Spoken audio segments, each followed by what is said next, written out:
Her bare feet seem to be saying, we have come so far. It is. Dans notre maison de Seorai, tu me dis, Georg, tu vois, elle irait de là à là, elle serait grande comme ça, une grande fenêtre. La pièce est aveugle. Tu passes tellement de temps ici seul. Tu passes tellement de temps. Je me suis dit, imaginez que ça, un peu de soleil, était peut-être quelque chose que tu aurais aimé avoir la vue sur le jardin avec derrière les arbres de Seorai. Je ne veux pas d'une fenêtre. Peut-être toi tu en veux une. La désires. Je ne la désire pas. Je ne construis pas de fenêtre dans ton bureau. Je ne viens pas là dans ce que tu as comme bureau, 1 mètre à la main, dessiner sur les pans de tes murs des traits en projet d'une fenêtre. Je ne fais pas ça, je te respecte.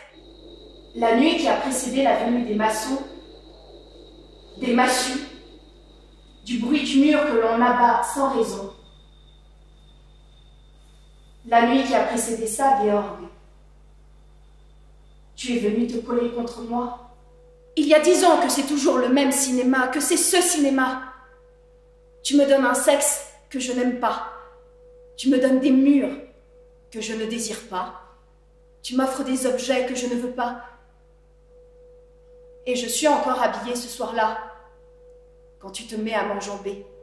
Le lendemain, tu as perforé mon mur. Dans son nid, l'oiseau s'est blotti, et la rose aussi.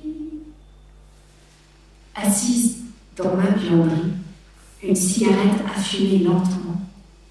J'inspire, je bloque, j'expire.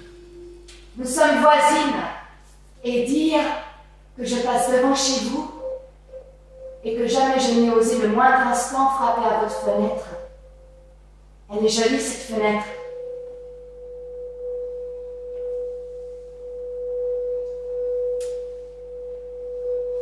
Mon rythme cardiaque sur le champ étouffé du moteur du congélateur s'accélère.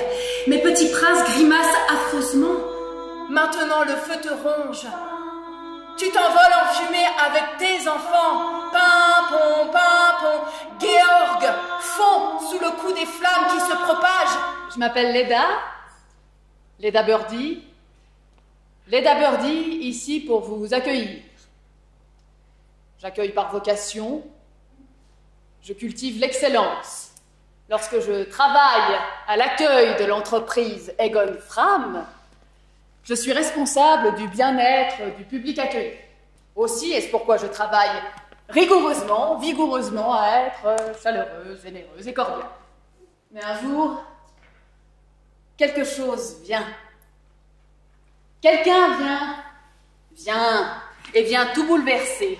Mademoiselle Leda Birdie, vous ne correspondez plus aux exigences du marché.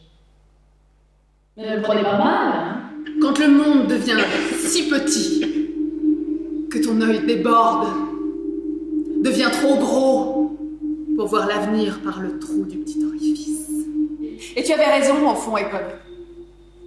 Dénudé, il n'y avait pas plus de beauté en moi qu'il peut y en avoir. Le pétale desséché de l'œillet qu'on jette sur un tas de foin pourrissant. Qu'est-ce qui vous amène concrètement, Mademoiselle Birdie?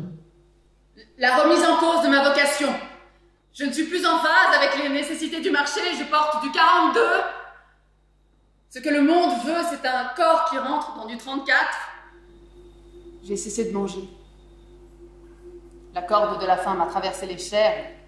Combien d'heures peut-on encore tenir quand le corps se décharne sous le coup de la souffrance? Je sens déjà l'eau glacée pénétrer sous ma ceinture. Je sens déjà l'eau glacée me faire un masque mortuaire. Le froid fera de moi une branche gonflée. Si tu crois que je ne sais pas ce que tu fous dans les champs, on sait tous ce que tu fous dans les champs, tout le monde le sait, je le sais. C'est la faute à elle, sa faute, j'ai dit. Elle m'a forcée. J'ai persuadé mon père qu'elle m'avait forcée par peur de raconter comment j'ai joui, comment c'était bon quand j'ai mis ma langue en elle. La brume s'accroche à mes cils. Infinie épaisseur, je marche dans le champ.